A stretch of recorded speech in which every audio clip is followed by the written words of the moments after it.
My consciousness has never associated itself with this temporary body.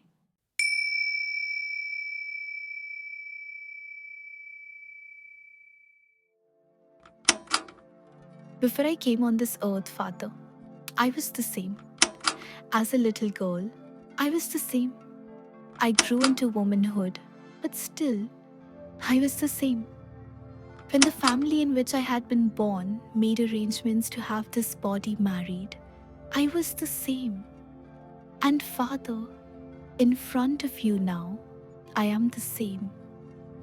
Ever afterward, though the dance of creation changes around me in the hall of eternity, I shall be the same.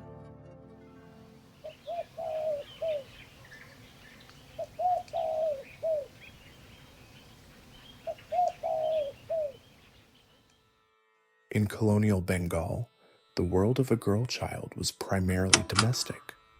Childhood slipped quickly into marriage. Dreams, if they came, were taught to remain unspoken. Formal education was reserved for boys, and most girls never saw the inside of a classroom. Nirmala never learned to read or write. Not a single scripture passed through her hands. She had no gurus and no spiritual instruction. And yet, without any learning, it was as if she was born in a state of spiritual realization.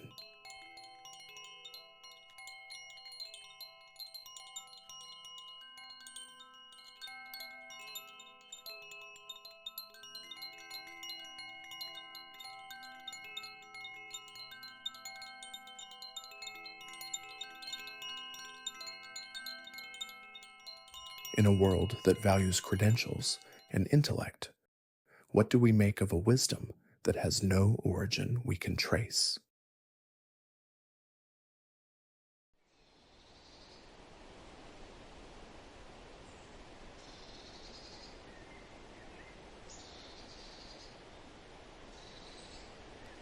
As a child, there was a stillness in her.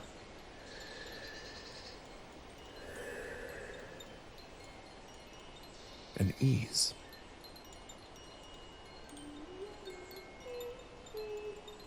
She spent her days communing with trees and animals, disappearing into spontaneous states of bliss, often gazing at nothing in particular for hours.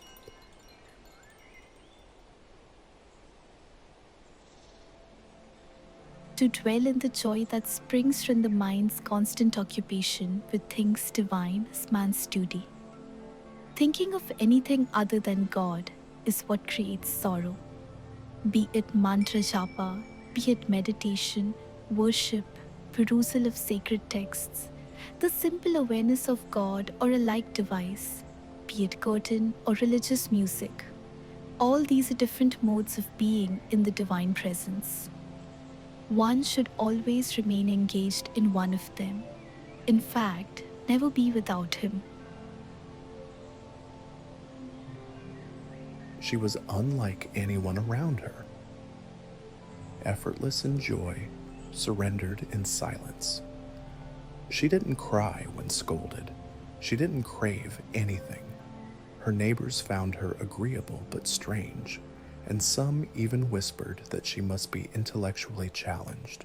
So calm was Nirmala's nature, so empty of ambition. To those with eyes to see, it was clear. She was not empty, she was full.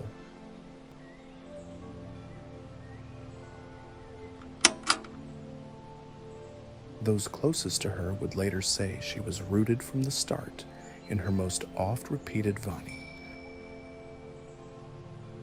Joho Jai, whatever comes to pass, let it be.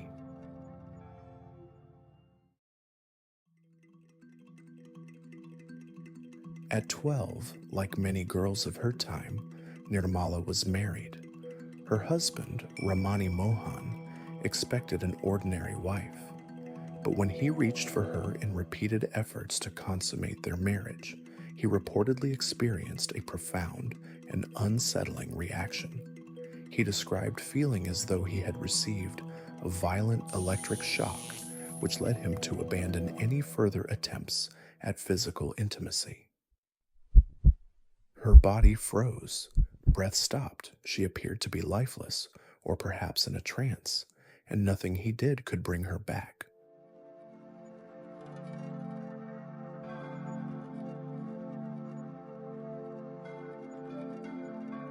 At first, Ramani was angry, confused, hurt.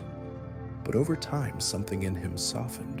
In witnessing her seemingly spontaneous moments of samadhi, immersed in a divine consciousness, he began to suspect he was not merely observing a woman, but beholding the divine itself. There was no resisting it.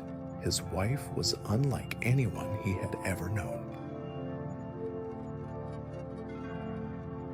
This body has lived with father, mother, husband and all. This body has served the husband, so you may call it a wife. It has prepared dishes for all, so you may call it a cook. It has done all sorts of scrubbing and menial work, so you may call it a servant. But if you look at the thing from another standpoint, you will realize that this body has served none but God. Slowly, devotion replaced possession. In time, he became her first disciple.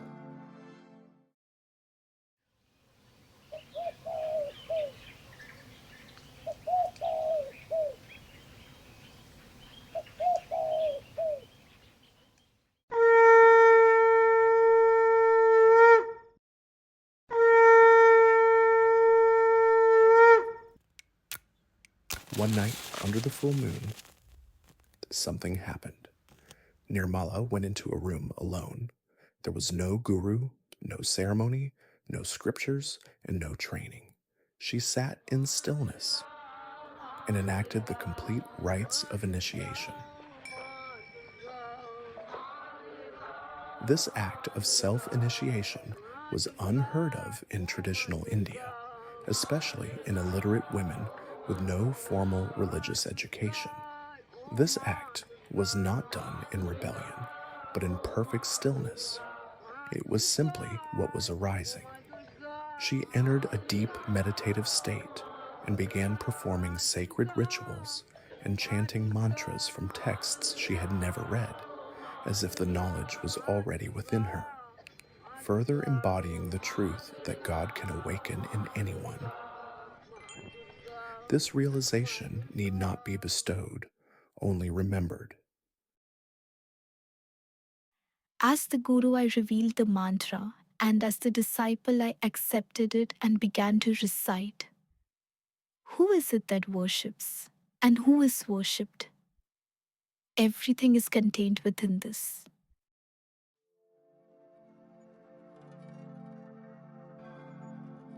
Ramani realized that he was in the presence of a very special embodiment of divine power. When her husband asked her when he should take formal initiation, she gave him a date 5 months away. A friend, skeptical, asked her for proof that she was fit to initiate anyone. She said nothing. Instead, she placed her hand on Ramani's head. He slipped into a state of deep samadhi for hours, a trance of bliss so complete that he returned forever changed. When the day came, she initiated him. She gave him a new name, Bolanath, and from that moment on, he served her as a disciple, friend, and protector. He would remain by her side for the rest of his life. If after coming down from the state of contemplation, you are capable of behaving as before, you have not been transformed.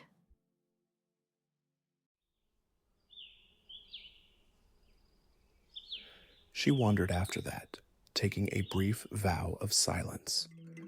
From village to village, sea temple to temple, sometimes traveling by bullock cart, sometimes by foot. She was not trying to teach.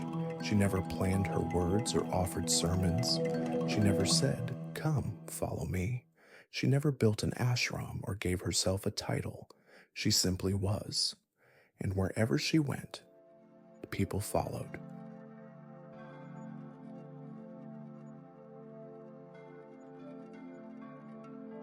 She didn't call herself a guru, but seekers called her Ma, Anandamayi Ma, or bliss-permeated mother.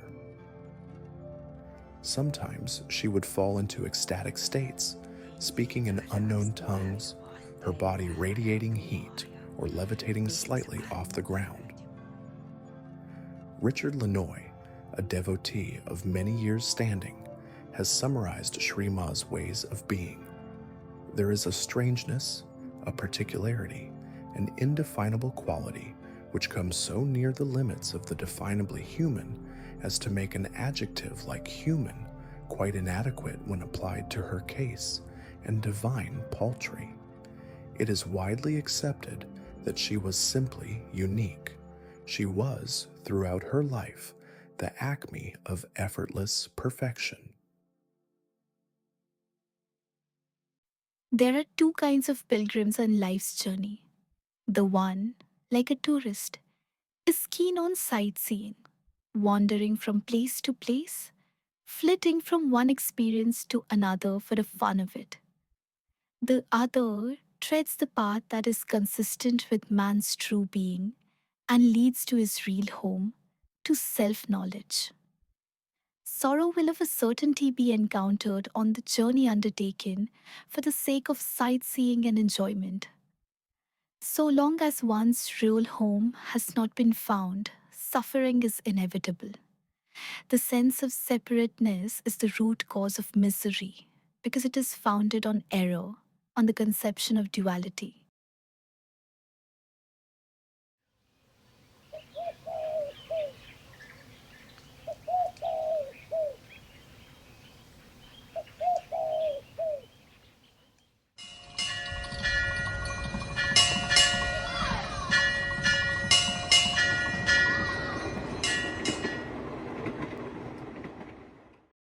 In 1924, Ma and Bholanath moved to a house in Dhaka. He took work managing a garden estate. Word began to spread about a quiet woman who did extraordinary things. People came quietly, reverently. There were no invitations, no signs. Just a woman seated beneath a tree in an atmosphere of purity that drew people in from far and near. Educated men, judges, doctors, scholars, poets sat at her feet like children. She had no education. She had never read the Vedas. She had not encountered any guru who could have exerted any influence on her life. And yet, even the most learned scholars came to her with complex spiritual questions and found clarity in her answers. She spoke with insight and precision, never confusing one doctrine with another, even in conversations with highly educated pandits. Though she had never been formally initiated into a religious order or trained by a guru, and had not practiced sadhana in the traditional sense, she spoke with quiet authority on every aspect of the spiritual path. Sadhanas by which man endeavors to attain self realization are of endless variety, and all these reveal themselves to me as a part of myself.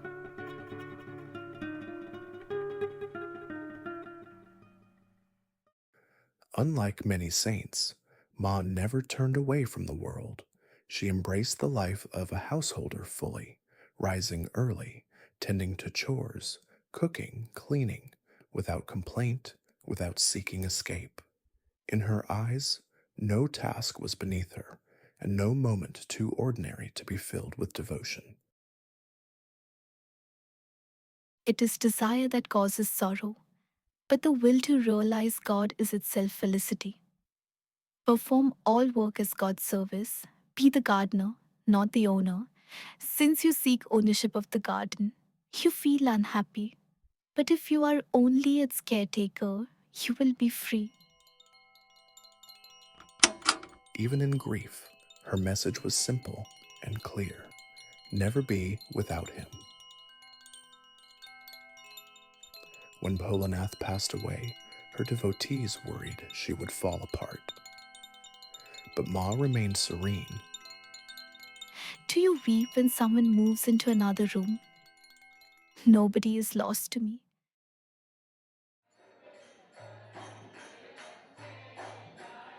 She traveled endlessly, gave herself to all women, children, the poor, the rich, the questioning. Ma believed that all sorrow comes from seeing many when there is only one. The soul can never be separate. There are no others. Man is no other than the self, but he wrongly thinks of himself as a separate individual centered on his body and identified by a particular name. All sorrow is due to the fact that many are seen where there is only one. She never saw herself as separate, and so she had nothing to defend, nothing to prove. Her presence was her teaching, and to all ailments she offered only a single medicine: God.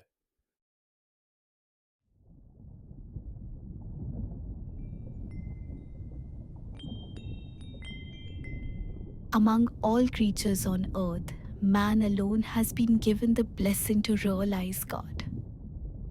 Do not waste a single moment. Anandamayi Ma never wrote a book, nor was she attached to any singular expression of identity. One visitor, an Irish journalist, frankly asked her. Am I right to believe that you are God? Shri Ma answered, There is nothing save He alone. Everyone and everything is but a form of God. He persisted. Why are you in this world? She replied, In this world, I am not anywhere. I am myself reposing within myself. During the same conversation, when the Irishman said, I am a Christian. Shri Ma answered, So am I. A Christian, a Muslim, anything you like.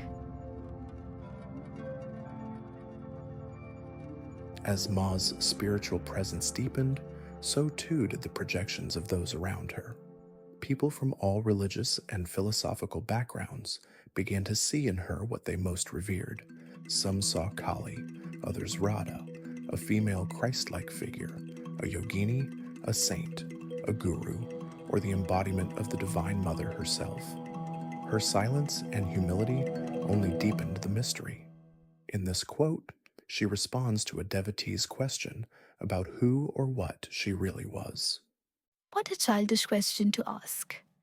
People have various visions of gods and goddesses, in me, according to their own predilections. What I was before, I am now, and shall be hereafter. I am also whatever you or anybody may think I am. Why don't you look at it this way? The yearnings have brought about this body. All of you have wanted it, and so you have found it. That is all you need to know. Ma manifested, as she once said, because of our quiet yearning to realize the self. Though her presence was extraordinary, she walked this earth as a human among humans. And that's precisely the point. Extraordinary is not separate from us. It is within us. Her life reminds us that awakening is not reserved for the rare or chosen few. It is the natural unfolding of who we already are.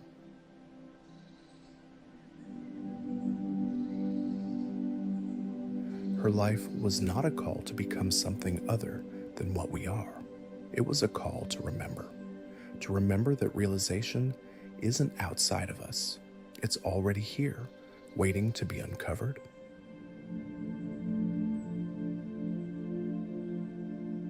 Who am I? This realization is the purpose of human life. To know himself, it is man's bounden duty as a human being to find God. Self-realization is God-realization, and God-realization is self-realization. The more your mind remains absorbed in the thought of God, the stronger will your power grow, and this power is your only companion on the path to union with the Supreme. The real thing is love. divine love. If you possess that, you have everything. There is nothing to do but to see and realize.